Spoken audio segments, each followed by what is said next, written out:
I'm Joseph Santana, and this podcast is designed to do two things.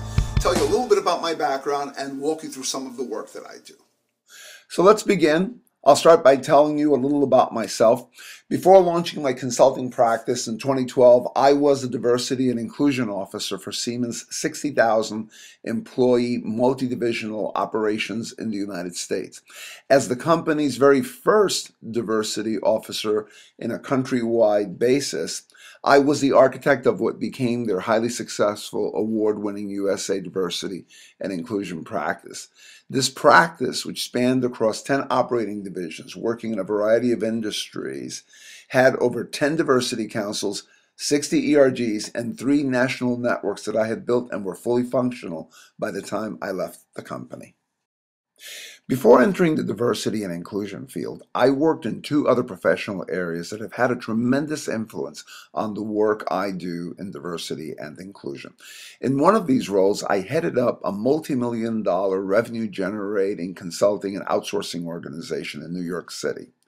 In the other, a few years later, I led a national organizational development team for a very high-paced 5,000-employee engineering company. As a result of these roles, I bring direct frontline revenue-generating experience and an organizational development mindset to my diversity and inclusion practices. During the course of my career, I've also written numerous thought leadership articles where I shared the lessons learned in building this multi-industry D&I practice, as well as introducing new ideas and tools. Many of these articles have appeared in top industry publications, such as Diversity Executive Magazine and Insight into Diversity magazine. I've also authored CDO Insight white papers, such as the one published a few years ago by Diversity Best Practices on best practices for business-to-business organizations. In addition to this, I've also enjoyed the honor of being quoted by other authors, for example, in articles published by organizations such as the Society of Human Resource Management, the Conference Board, and the Glass Hammer, as well as books, such as the one written by Thomas Friedman, The World is Flat. Today, I fuse together these experiences and my passion for this work to provide clients from around the globe with insights, powerful strategies, and new tools. So now that you know a little bit about me, the question is, what exactly do I do? Well, there are 6 practice areas I focus on that I will cover with you in this podcast. They are assessments, customized training, keynote and workshop delivery, metrics development, ERG and Diversity Council organizational design, and coaching. I think many of you will agree that culture and climate assessments should be a regular part of any diversity and inclusion practice, but especially so for new ones or those that are being rebooted. What differentiates my assessment approach is a strong, customized focus on surfacing your organization's unspoken rules. I do this by conducting in-depth executive interviews and employee focus groups.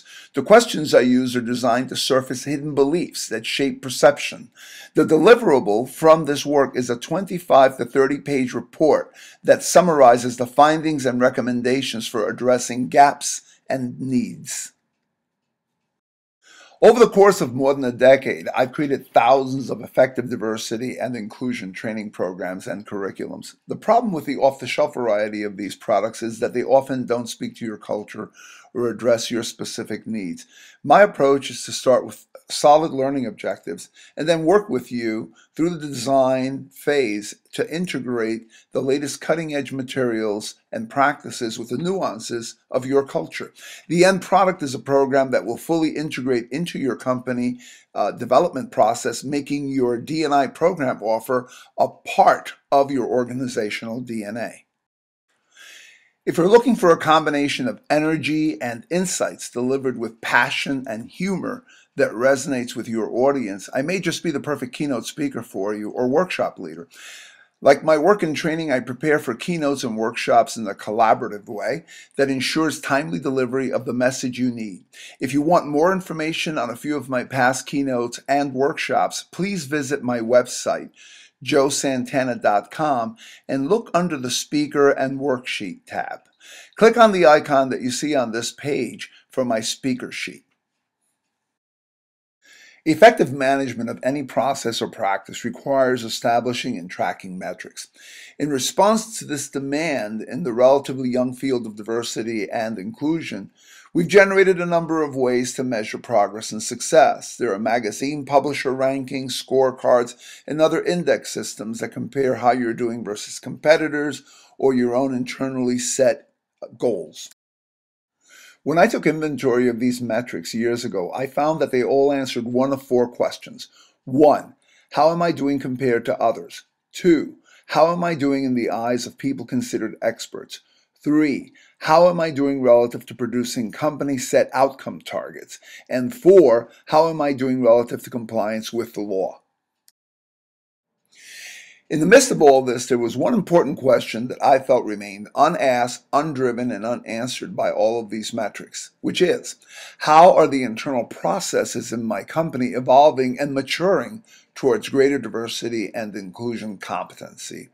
It was that deficit that made me feel that there was a need for a new complementary metric that measured organizational maturity. Here's an example that will bring this point home. Say you provide a management diversity training to a company that has 1,000 managers by finding a vendor, securing a contract, and then rolling out their training program, as shown here in Company A. Or you could do what Company B is doing, which is work with the management training department at the company and a diversity consultant to meld management diversity training elements into your standard management training offering. Now, the first year results of both of these efforts, one, a program that's standalone and separate, and the other, an evolution in the way your company trains managers, will basically be the same. In fact, if both of these companies were pursuing recognition via a ranking committee based on just the results of the year, they would come out neck and neck. However, say in the course of the next 5 years, the diversity budget is smaller for both of these companies. Well, in Company A, they won't be able to run their separate diversity training program. And as people leave and new managers are brought up or in from the outside, the percentage of diversity and inclusion trained managers will decrease. In the second company, however, it's a different story. Since their diversity and inclusion training for their managers is embedded in their standard management training, it'll continue to be delivered despite the loss of diversity and inclusion budget dollars.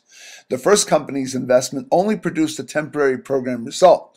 The second company's investment produced a similar result, but it was sustainable. It was a sustainable change in the organization that raised the company's overall institutional competency. And we could look at similar examples in outreach, recruiting, onboarding, development, supplier management, and more.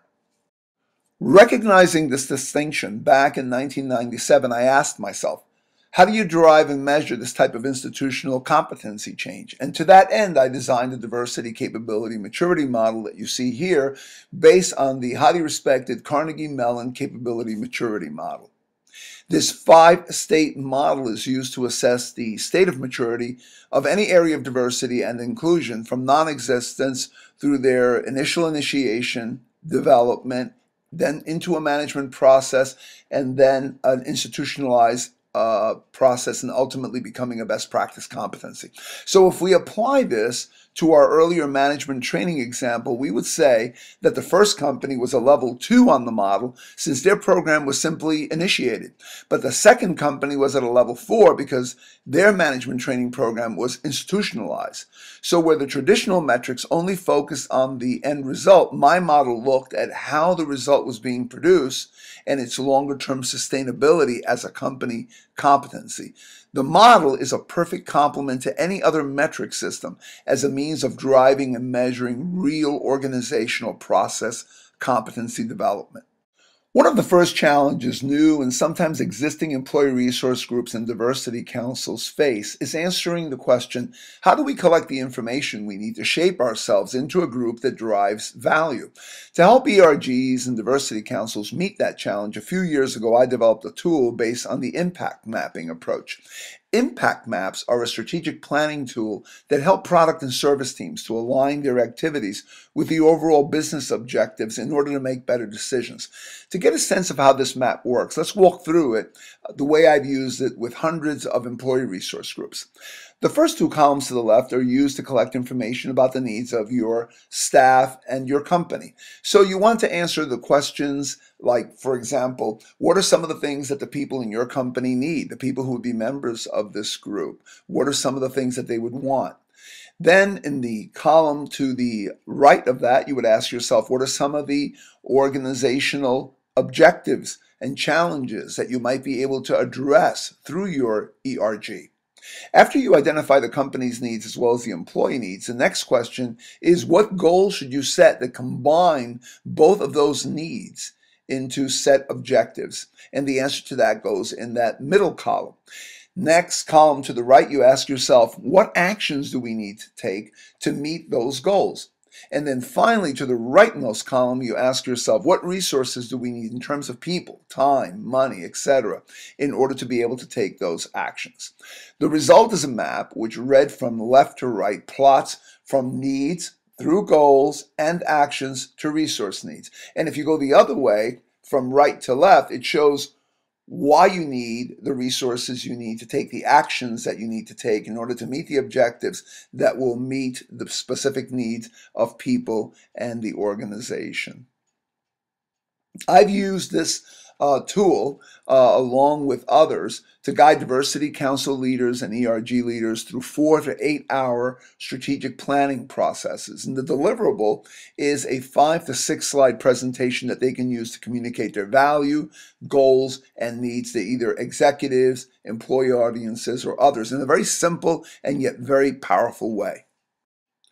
My approach when it comes to coaching is designed to quickly develop the coachee's personal capacity to perform and achieve goals.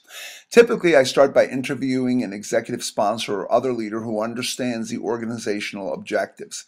Next, I meet with the person to be coached to determine their competency needs. Using this information, I generate a coaching objectives and curriculum document. After this is reviewed and approved, I deliver the coaching. At the end of the engagement, I prepare an outcome and next steps report that sums up the progress and what the person who was coached can do to continue their development. Generally, coaching engagements last about 6 to 8 months, during which I meet with the person being coached in person or over the phone for about an hour each month. Of course, the number and frequency of the calls can vary depending on the client's needs.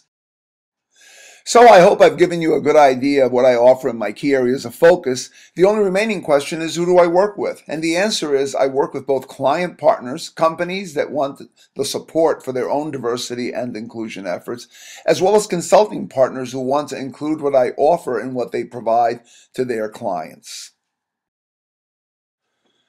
To learn more, please fill out my contact form at www.joesantana.com/contact.html or call me at 732-596-7321.